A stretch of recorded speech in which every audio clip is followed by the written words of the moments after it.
ভাই আপনারা সবাই বলেন যে মালয়েশিয়া কঠিন। মালয়েশিয়া কোনো কঠিন না, মালয়েশিয়ায় কোনো অসুবিধে নেই।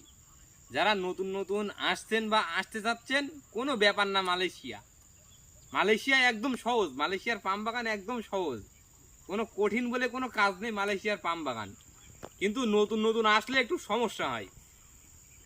দেশ থেকে যখন নতুন নতুন আসে সবাই একটু সমস্যা হয় প্রথম প্রথম।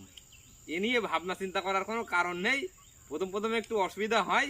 মালয়েশিয়ার পাম বাগানে আসবেন, এই পাম বাগানে কাজ করবেন, আর এই চেয়ার টেবিলে বসে ভাত খাবেন। এই যে আমাদের আমাদের একজন গুরু, আমাদের গুরুদেব, এই লোক হচ্ছে আমাদের গুরুদেব, চেয়ার টেবিলে বসে ভাত খায় পাম বাগানে। এই দেখো একদম গরু সিনা। আমাদের এই গুরুদেব পাম বাগানে চেয়ার টেবিল ছাড়া আবার ভাত খায় না। এই গুরুদেব একদম ভিআইপি, পাম বাগানে ভাত খাবে তাও চেয়ার টেবিলে।